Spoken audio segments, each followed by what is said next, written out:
Hi, my name is Kristina, and I am an alcoholic. So I'm really glad to be here. I'm very nervous, actually. It's a really great crowd, so thank you for having me. It's always a pleasure and an honor to be invited and thought about for recovery-based programs. I speak a lot across the country, but my favorite, of course, is fellowship, so I'm really happy to be here.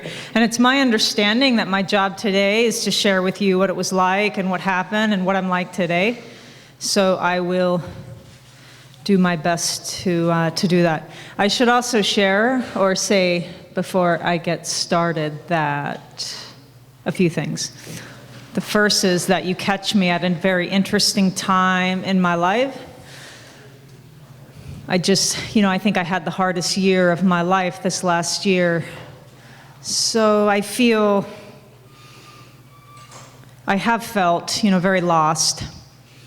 And to be really honest, faithless. And I've really struggled the last 12 months. So I feel unsure now, really, of what my story is and how it will unfold and where I will land. I was certain over 12 months ago what my path was, and now I'm not so much. And I share that with you because my job is to be honest, and that is what's honest for me. I know this also, that although I am unsure of my life and how it's going to be, I am certain of where I belong, and that for me is in the room. So although things are uncertain in my life, what I do know is that if I don't drink and I go to meetings, and I don't drink and I go to meetings, and I don't drink and I go to meetings, that the path will become clear. I also want to say that I am what they call or consider a low-bottom drunk. There is not one thing that I didn't lose because of my drinking. I lost my home, my family, my friends, certainly my self-respect, people that I loved, people that I hated. I lost everything in my life.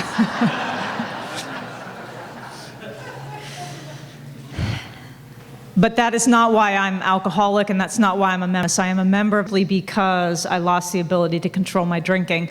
That's it. So once I start drinking, I can't predict with 100% accuracy when and where that will stop, and that's why I'm alcoholic. That's why I've earned my seat. So if you relate to nothing I say today, I am really fucking happy for you, but...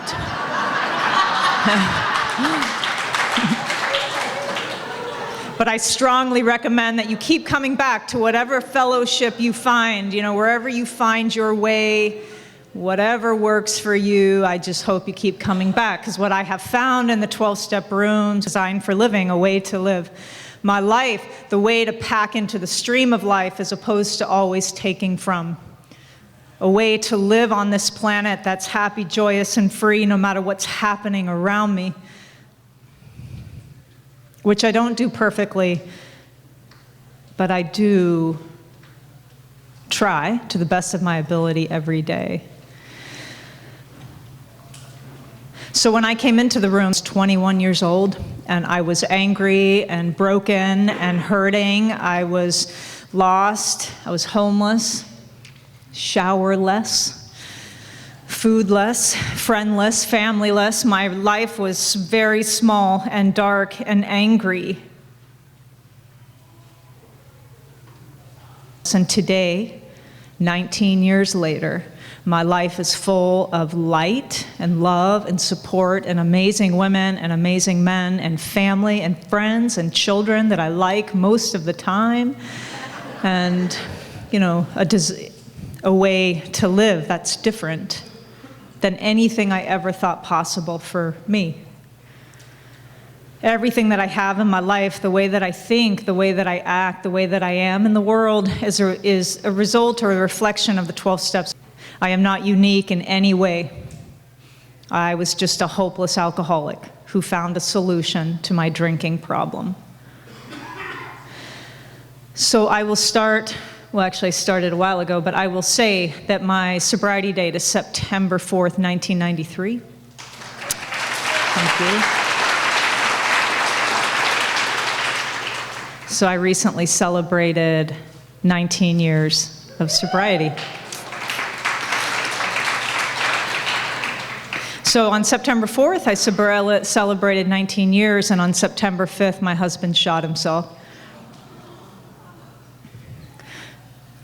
So that is why I've had such a hard time the last year and really struggled with my faith and my purpose.